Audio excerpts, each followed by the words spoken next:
Tipu Sultan, the tiger of Mysore. Tipu Sultan के बारे में आपने पढ़ा भी होगा, सीरियल भी आया था पहले बहुत टीवी पे, और देखा भी होगा। टीपू सुल्तान जो है उन्हें शेरे मैसूर कहा जाता। कंपनी जो थी वो कभी कदार, ऐसा नहीं था, बहुत रेयर होता था कि वो डायरेक्ट मिलिट्री अटैक करे, लेकिन जब वो डायरेक्ट मिलिट्री अटैक किया उसने, तो ऐसे में वो किनके साथ किया वो बताया गया है।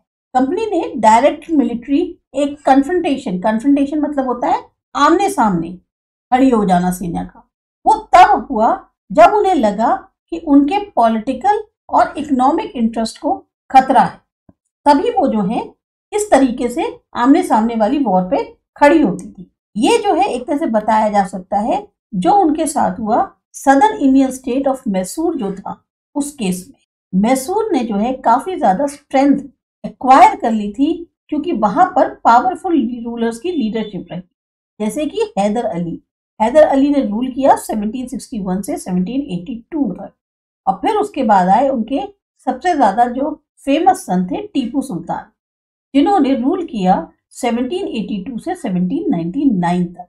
मैसूर जो है वो मलाबार कोस्ट का एक जो बहुत ही ज्यादा मुनाफे वाला व्यापार था, ट्रेड था, उसको कंट्रोल कर रहा, और यहाँ से कंपनी जो है वो पेपर और कार्डमम को परचेज करती थी। पेपर यानी जो काली मिर्च होती है या मिर्च कह लीजिए, और कार्डमम इलायची, इसको परचेज करती थी।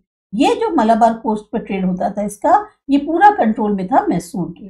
1785 में टीपू सुल्तान ने एक्सपोर्ट जो होता था सैंडलवुड का, पेपर का और कार्डमम का, उसको बंद कर दिया। जो भी इनके पोर्ट्स थे किंगडम के, वहां से ये जो एक्सपोर्ट होता था चंदन की लकड़ी का, मिर्च का या जो इलायची का, वो उन्होंने बंद कर दिया।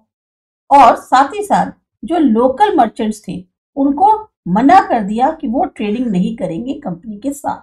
उन्होंने साथ साथ क्लोज रिलेशनशिप जो फ्रेंच थे इंडिया के अंदर उनसे बनाने की कोशिश करी, और उनकी ही मदद से अपनी जो सेना थी उसको और ज्यादा मॉडर्नाइज किया। अब इस बात को लेकर जो ब्रिटिशर्स थे वो काफी ज्यादा गुस्से में आ गए, भड़क गए। उन्हें लगा कि हैदर और टीपू जो है वो बहुत ही ज्यादा एम्बिशियस हैं, बहुत ज्यादा एरोगेंट हैं और बहुत ज्यादा डेंजरस रूलर्स हैं, जिनको कंट्रोल करना और क्रश करना बहुत जरूरी है। एम्बिशियस मतलब ज्यादा से ज्यादा चीजों को गोल के तौर पे से लेके चलना है कि मुझे ये हासिल करना है। एरोगेंट गुस्से वाले, और डेंजरस खतरनाक। अब 4 वॉर्स जो हैं वो लड़े गए मैसूर के साथ, 67-69 के बीच, 80-84 के बीच, 1790-92 के बीच और 1799 में। सिर्फ आखिरी बैटल जो बैटल हुआ सेरंगापट्टनम का, उसमें कंपनी को विक्ट्री हासिल हो पाई। टीपू सुल्तान मारे गए जब वो अपनी कैपिटल सेरंगापट्टनम को बचाने की कोशिश कर रहे थे।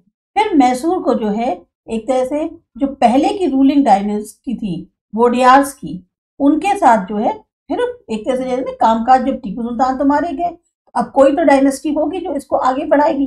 तो ऐसे में मैसूर जो है वो वोडियार्स जो थे उनकी डायनेस्टी के जो लोग हैं वो सिंहासन पर बिठाए गए, और साथ ही साथ सब्सिडायरी अलायंस जो है वो स्टेट पर लगा दिया।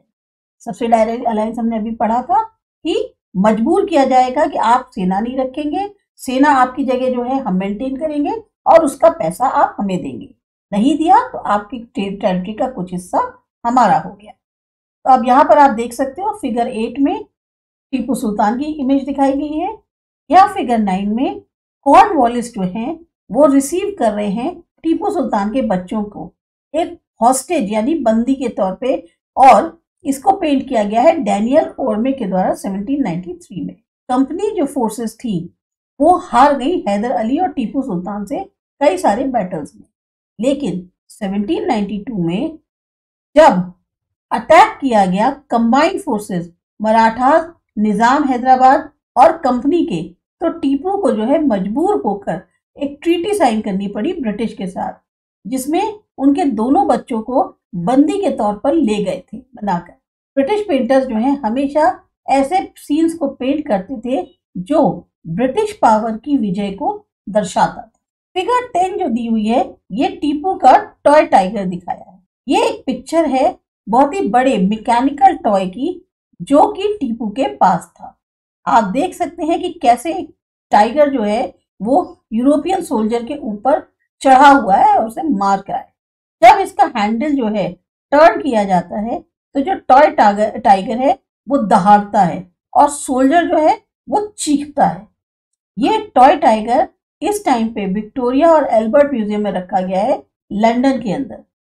ब्रिटिश इसको अपने साथ ले गए जब टीपू सुल्तान की डेथ हो गई और जब वो अपनी कैपिटल को बचा रहे थे श्रीरंगपट्टनम की 4 मई 1799 में, तब फिर जो है ब्रिटिशर्स इस टाइगर को अपने टॉय टाइगर को साथ में ले गए। यहाँ पर दिया हुआ है लेजेंड ऑफ टीपू। तो जिस तरह से राजा जो है वो हमेशा सराउंडेड रहते थे लेजेंड से, या उनकी पावर्स को जो है ग्लोरीफाई किया जाता था कहानियों के थ्रू, इसी तरीके से एक लेजेंड थे टीपू सुल्तान जो कि रूलर बने मैसूर के 1782 में। ये कहा जाता है कि एक बार वो जंगल में शिकार करने गए एक फ्रेंच फ्रेंड के साथ। वहां उनका जो सामना हुआ वो फेस टू फेस एक टाइगर के साथ हो गया।